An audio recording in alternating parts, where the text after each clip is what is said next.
Halo semua, kembali lagi bersama saya Isnain Aliman dari Fakultas Teknik Mesin dan Dirgantara ITB. Sekarang kita sudah masuk pada modul 2 dengan topik aliran potensial. Dan pada sesi 2 segmen 1 ini kita akan membahas terkait dengan pendahuluan aliran potensial. Ini adalah silabus topik aliran potensial dari kuliah Mekanika Fluida ya. Jadi untuk topik aliran potensial ini dibagi menjadi dua sesi pada minggu kedua dan minggu ketiga ya. Jadi topik yang pertama dari aliran potensial ini dibagi menjadi beberapa subtopik ya. Jadi yang pertama itu adalah teori dasar aliran potensial dan yang kedua ini kita akan mempelajari tentang aliran seragam, kemudian sumber dan bocoran atau source and sink, vortex dan juga doublet ya. Dan pada yang sesi berikutnya ini kita akan mempelajari tentang cara superposisi dari beberapa aliran potensial dasar pada bidang. Nah, jadi sumber materinya ini tetap menggunakan pada ketiga buku ini. Jadi jika kita lihat pada pustaka materinya, misalnya pustaka 1, ini dimulai pada subbab 6 ini ya, subbab 6.4.5 dan subbab titik 6 dan titik 5 karena pada subbab 6.1 sampai 6.3-nya itu sudah dibahas pada kuliah mekanika fluida dasar. Nah, justru karena itu ini adalah topik aliran potensial ini merupakan lanjutan dari bab 6 materi kuliah mekanika fluida dasar. Terkait dengan capaian pembelajarannya yaitu pada kolom ini, jadi Anda bisa membaca ini terkait dengan knowledge dan juga skill dari mahasiswanya. Sekarang saya akan memberikan gambaran kepada Anda terkait apa sajakah yang akan kita pelajari pada topik aliran potensial ini. Jadi yang pertama itu kita akan mempelajari tentang aliran seragam ya. Nanti kita akan mempelajari dari gambar ini, ya ini adalah gambar suatu ini ya, suatu streamline dari sebuah belokan pada pipa dan juga bagaimana ceritanya bahwa dari streamline yang ada ini menunjukkan bahwa streamline-nya itu adalah aliran yang seragam ya. Nah, kemudian yang kedua kita akan mempelajari tentang source ya. Ini adalah skema dari source atau sumber. Jadi di mana dari suatu titik maka di sini titik ini merupakan sumber aliran yang menyebar ke segala arah dalam bentuk radial seperti ini ya. Jadi lawannya dari source ini adalah sink. Jadi kalau misalnya dari source ini dari tengah keluar, kalau sink itu dari luar ke dalam.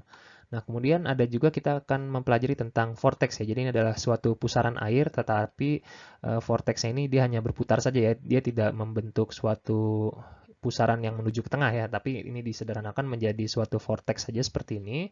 Nah, kemudian kita juga akan mempelajari tentang ini ya, tentang motion dari fluid element.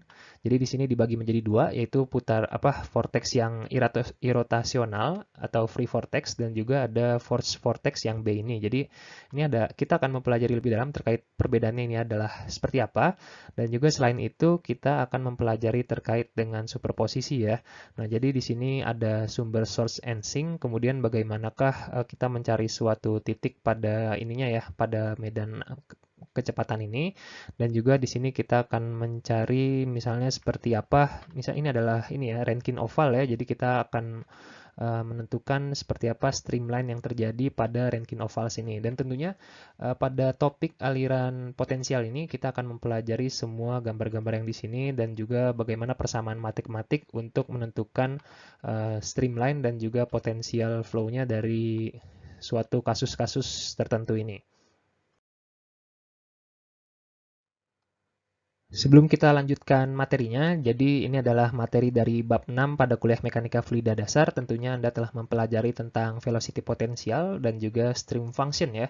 Nah, jadi pada velocity potensial ini merupakan, jika kita ingin mencari velocity potensialnya, maka kita perlu mengintegralkan suatu medan kecepatan U dan V ini. Kalau misalnya U itu diintegralkan terhadap partial integral terhadap X, kalau misalnya velocity potensial yang V-nya itu diintegralkan terhadap Y-nya ya. Jadi ini adalah velocity potensial dan juga stream function-nya ini seperti ini, ada negatifnya. Nah, ini untuk penurunan persamaan kenapa seperti ini terdapat pada kuliah mekanika fluida dasar bab 6 ya, analisis diferensial aliran fluida.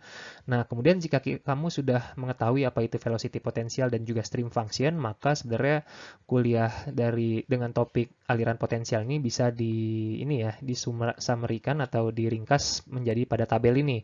Nah, jadi karena kita kita akan mempelajari tentang uniform flow, kemudian search and sink, free vortex, dan juga droplet. Dan seperti apakah pada setiap flow field ini bentuk dari velocity potensial, stream function, dan juga velocity components-nya. Nah, tentunya jika misalnya saya hanya menjelaskan dari tabel ini, kuliah ini menjadi tidak seru, jadi makanya kuliah ini akan dibagi menjadi beberapa sesi, menjadi 2 sesi dan juga beberapa segmen ya. Terkait dengan segmentasi video pada topik ini ya, aliran potensial ini dibagi menjadi 2. Jadi yang pertama itu adalah sesi 2 ya, ini dibagi menjadi 5 segmen. Yang segmen yang sedang Anda tonton ini adalah segmen pendahuluan aliran potensial, kemudian dilanjutkan dengan segmen 2 hingga segmen 5 terkait dengan aliran seragam, kemudian search and sink, vortex, dan juga doublet. Nah, kemudian pada sesi 3 ini dibagi menjadi 3 segmen ya. Jadi yang pertama ini adalah search in a uniform stream, half body, kemudian Rankine ovals, dan juga flow around a circular cylinder. Nah, jadi mengapa ini mempertahankan bahasa Inggrisnya? Karena jika misalnya di bahasa Indonesia kan nanti akan menjadi aneh bentuk katanya ya. Jadi kira-kira seperti itu total dengan topik aliran potensial dibagi menjadi 8 segmen. Kira-kira seperti itu materi dari sesi 2 segmen 1 tentang pendahuluan aliran potensial. Cukup sekian dari saya, sampai jumpa pada segmen berikutnya.